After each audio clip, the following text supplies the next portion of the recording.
삶을 살다 보면 누군가의 시선에 상처받고 비웃음과 무시 속에서 마음이 움츠러드는 날이 있습니다. 그럴 때 우리는 묻고 싶습니다. 나는 왜 이렇게 흔들리는가? 타인의 말에 상처받는 나를 어떻게 해야 하는가? 이 오디오북은 그런 괴로움 속에 있는 이들을 위해 부처와 제자의 대화를 통해 자신을 지키는 길, 자비와 통찰의 힘을 전합니다. 지금 당신의 마음에도 조용한 등불이 하나 켜지기를 바랍니다. 비웃음과 무시, 인정받지 못하는 마음에 대하여 제자가 입을 떼기 망설이다가 다시 말했다. 세존이시여, 저는 가끔 이런 생각도 듭니다. 내가 나로서 살아가는 것이 무슨 의미가 있을까? 존재의 가벼움과 무력감이 마음을 짓누를 때면 삶을 살아가는 이유조차 잊게 됩니다. 남들의 비웃음이 단순한 말이 아니라 제 존재 자체를 부정하는 칼처럼 느껴집니다. 부처는 한참을 눈을 감은 채 침묵을 지키더니 조용히 입을 열었다. 그대여, 칼은 외부에 있는 것이 아니라 그 칼을 들여놓은 그대의 마음에 있다. 세상은 비우지 않는 그릇을 채울 수 없고 스스로를 미워하는 이는 어느 누구의 사랑으로도 위로받을 수 없느니라. 제자는 고개를 떨구며 중얼거렸다. 그러면 저는 어찌해야 합니까? 사람들이 저를 인정해주지 않더라도 그 부정의 목소리 속에서도 제 마음을 지키는 법을 배우고 싶습니다. 부처가 말했다. 그대여, 외면의 평가는 그림자와 같아서 빛의 각도에 따라 길어지기도 하고 사라지기도 한다. 그러나 마음속 등불은 그대가 지니고 있는 한 누구도 끌 수 없다. 진정한 수행자는 타인의 인정을 기다리지 않고 자신의 존재를 바로 보고 따뜻하게 껴안는 이다. 제자가 되물었다. 그렇다면 그 따뜻함은 어디서 오는 것입니까? 자신에 대한 믿음이 없는 저 같은 사람도 그런 등불을 가질 수 있을까요? 부처는 미소를 지으며 말했다. 그대가 이미 그 질문을 했다는 것, 그것이 곧 등불이 켜진 징조이다. 질문이란 어둠 속에서 빛을 찾으려는 마음의 손짓이며 그 질문이 깊을수록 빛은 더욱 넓게 비추는 법이다. 제자가 살짝 미소를 지으며 말했다. 하지만 세존이시여, 비웃음은 때때로 말이 아니라 행동입니다. 외면당하고 조롱당하고 존재가 없는 듯 취급받는 순간이 올 때면 무력하고 분노스럽습니다. 부처가 고요히 말했다. 그 감정이 올라올 때 그것을 억누르지 말고 바라보아라. 지금 내 안에 분노가 일고 있구나. 나는 지금 상처받은 마음을 느끼고 있구나. 이렇게 말하고 그 감정을 껴안아라. 감정을 없애는 것이 아니라 그 감정이 머무는 자리를 평화롭게 만들어주는 것이 수행이다. 제자가 물었다. 세존, 그 감정이 너무 오래 머물면 어떻게 해야 합니까? 하루, 이틀이 아니라 오랜 시간 제 안에서 썩어가듯 자리 잡고 있습니다. 부처는 조용히 말했다. 감정은 흙탕물과 같다. 흔들리지 않으면 자연히 가라앉고 맑아진다. 그러나 자꾸 건드리고 휘젓는다면 그 탁함은 끝없이 이어지게 된다. 그대의 마음을 멈추고 가만히 있는 그 감정을 바라보아라. 그것은 어느 순간 본래의 고요함으로 돌아갈 것이다. 제자가 눈을 감으며 말했다. 세존, 이제 조금 알겠습니다. 남들이 비웃을 수는 있어도 그 비웃음을 제 안에 들이는 것은 저의 선택이라는 것을요. 부처는 말했다. 잘 보았도다. 세상의 말은 화살처럼 날아와도 맞고 아픈 자리는 이미 열려있는 그대의 상처다. 그러니 먼저 스스로의 상처를 치유하라. 그 상처는 연민으로, 그 연민은 자비로, 자비는 곧 무너지지 않는 힘이 된다. 제자가 다시 물었다. 세존, 그 자비란 무엇입니까? 부처가 답했다.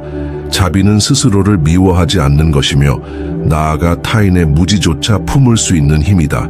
그대가 무시당하고 조롱받을 때 그 사람의 아픔이 무엇인지까지 바라볼 수 있다면 그대는 이미 깨달음의 길에 접어든 것이다.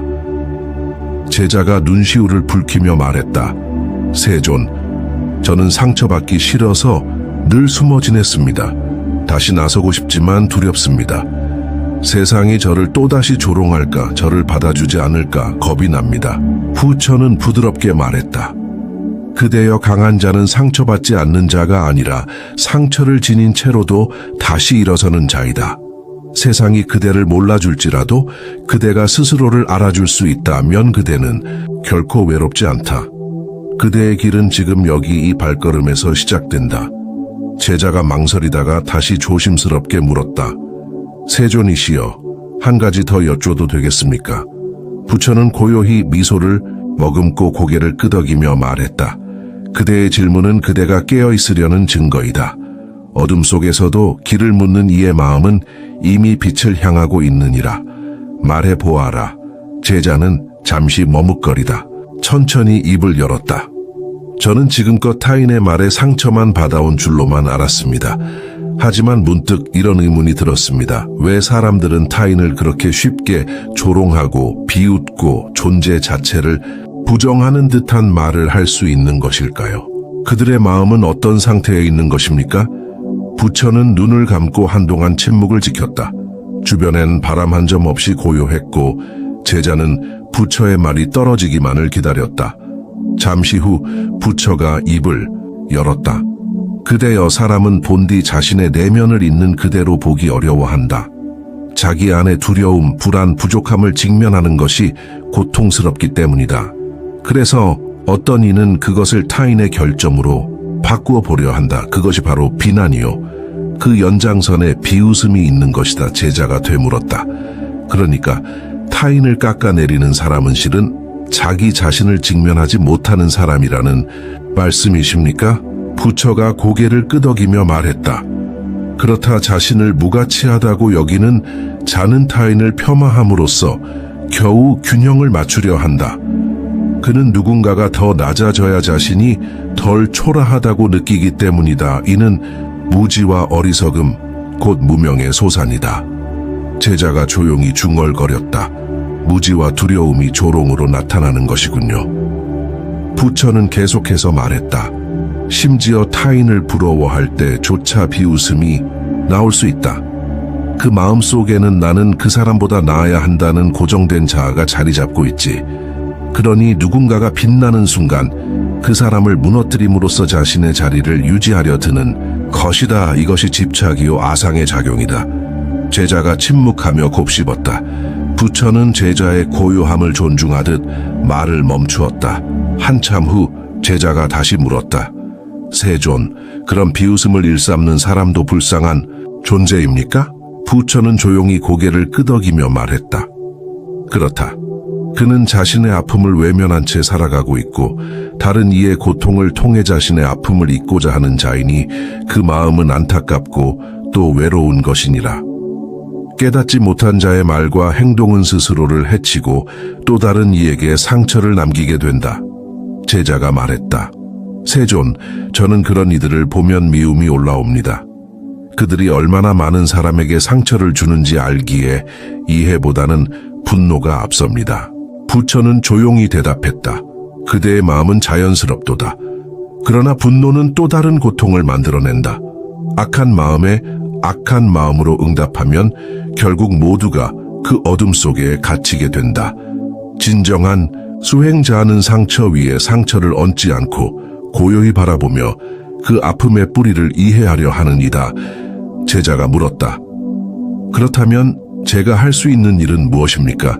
그들을 바꾸는 것도 막는 그것도 어려운 일이라면 저는 그저 바라만 보고 있어야 합니까? 부처는 고요하게 답했다. 바라보되 흔들리지 마라. 이해하되 휩쓸리지 마라. 그대의 마음을 고요히 지키는 것이 세상에 전해지는 자비의 씨앗이 된다. 그들이 던진 말 한마디에 흔들리지 않고 그 아픔의 본질을 보는 자는 더 이상 그 아픔을 재생산하지 않는다. 그렇게 고통은 멈추게 되느니라. 제자는 조용히 숨을 들이쉬고 길게 내쉬었다. 세존, 저는 이제 그들을 미워하기보다 제 마음을 먼저 다스리는 것이 먼저라는 것을 알겠습니다. 그들이 만든 상처를 더 이상 내 안에서 키우지 않겠습니다. 부처는 미소 지으며 말했다. 잘 보았도다.